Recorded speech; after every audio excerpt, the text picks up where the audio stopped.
Hi, welcome to the Beer Temple. I am Chris Quinn, and I am with, once again, my lovely wife, Margaret. Yes, hello everybody.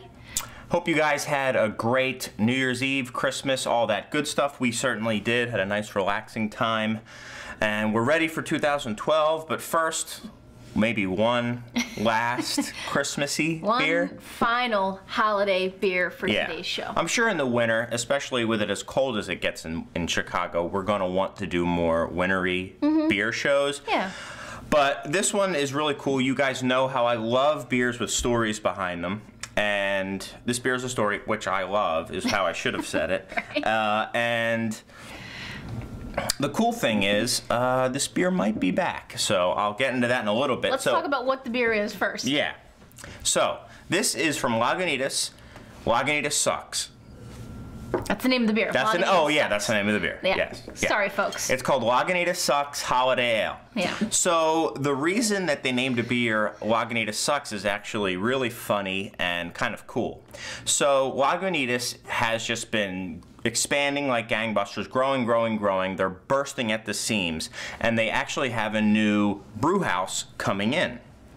But until that gets here, they're totally maxed at capacity. And certain beers just inherently take more resources and time to brew than others. A big stout, like a big imperial stout, is going to take much more resources, much more tank space than a pale ale. Yep. Part of that being it takes more time to just sit, it has to sit and mature longer. So in the same time you could do a big beer, you might be able to do several little beers.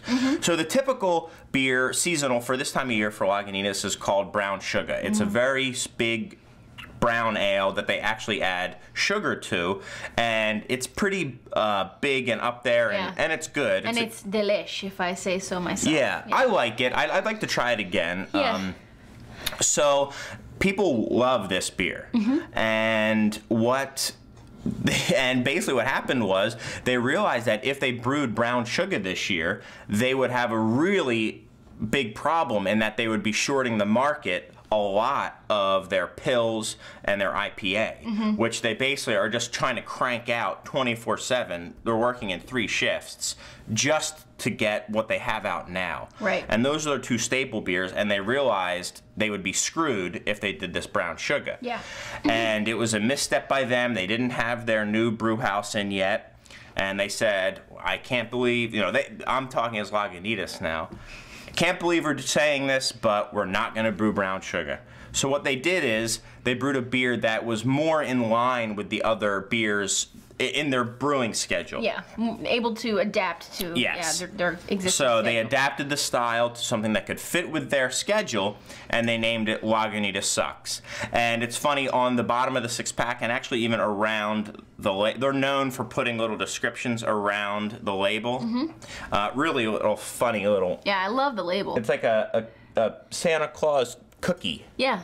Yeah, is what it is. Yeah, it's sure, like a star cookie. Yeah. Yeah.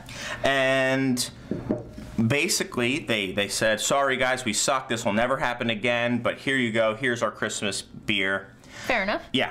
And what's really interesting is this beer has just blown up on the tasting sites.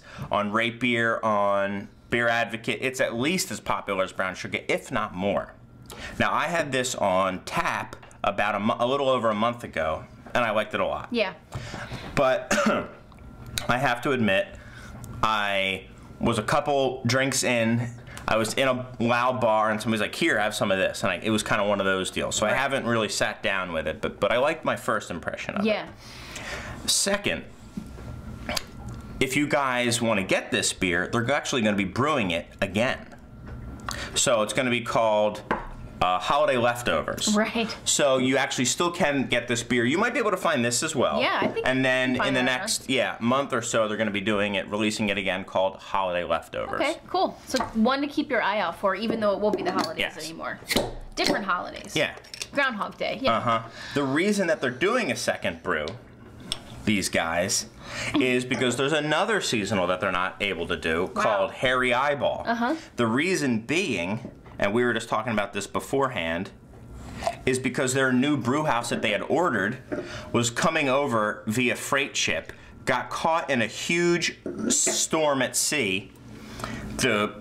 They said it was the boat was tilting, the tanker was tilting 40 degrees from side to side. A crane broke loose and just ripped the whole thing to shreds. So when it came to port, it was just completely destroyed. All their equipment was destroyed. You can find pictures online too of the equipment. I'm thinking I'll link that up. Those pictures are pretty cool, so I'll send a link to it. Not cool for Lagunitas, but cool to look at now. The pictures are cool. So really brilliant golden color. Very brilliant yellow. Yeah, I mean this is clear. Very clear, brilliant, nice looking beer.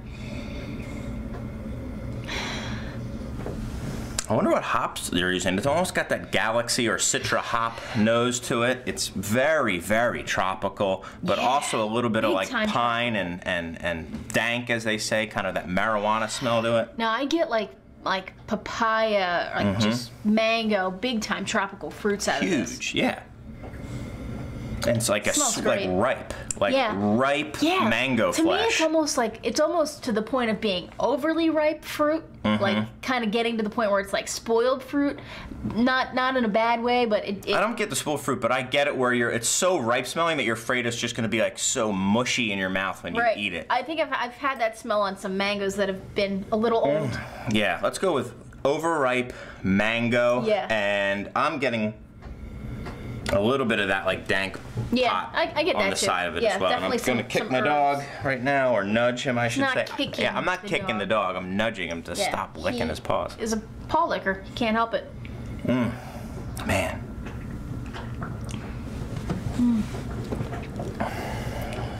Wow. Light-bodied, huge hops up front, and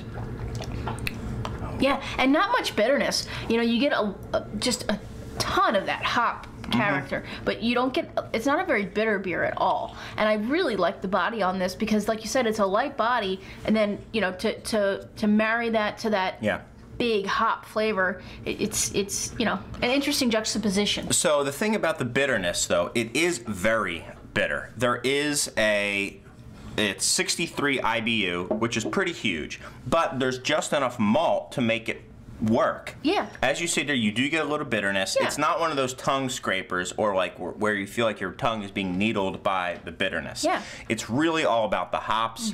It's just kind of a showcase for it. There's just enough malt there to let the hops come through, and you're getting tons of tropical hops. Yeah. I mean, it's just like the nose, really. Yeah. It's wonderful tasting beer.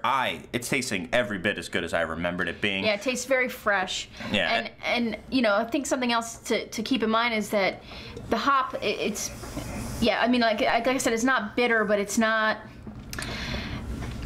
It's I don't know how to describe it. It's just, you know, like that big hop flavor it's not bitter, but it's just super This is hoppy. the style of hoppy beers that I really like. The ones that are big hops, not too bitter in the mouth, and somewhat drinkable. It is almost 7%, yeah, so it's kind of drinkable too. It's kind of high. I mean, you're not getting any booze from this beer. I could go on and on. I mean, it's all about those mango, pineapple, papaya, all those things, and then just in the end, a little bit of like a vegetal herb going on as well. Yeah, I definitely get that too. Great, just wonderful beer. I love this beer. I would love to see this become a seasonal too. In fact, I wouldn't be surprised if, I mean, it's just so good. But see, the misnomer to me in this is that they call this a holiday ale or a holiday ale. Because people are going to read that on the label and expect like this, you know, spicy brown ale, and it's not that at all. What I'm hoping, in fact, it even says Brown Shugga substitute, and it's not even comparable to Brown Shugga in my mind. Yeah, I mean, it's really for people who you have to read the label to understand it, or you get home and it's not what you expect. Or hopefully for me, you don't really like holiday ale, so you stay away from it, not knowing that it's like a hop lover's dream, and then there's more for me to get. Right. So I picked up a 6-pack. I'm very glad I did. This 6-pack is going to go, we're going to go through this pretty quickly. Yeah, it's true. This beer is delicious. 97, easy for me. 97. I mean, that's like, is that the highest you've ever given a beer? Ever?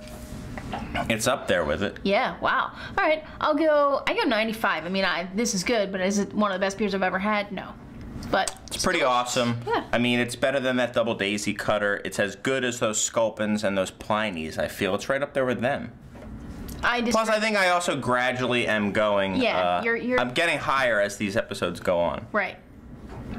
Maybe it's 96, but I said 97. No, but hey, 97, do it. Do you. All I know is... He's having another glass. Yeah. I'm going to fill this up for you, so...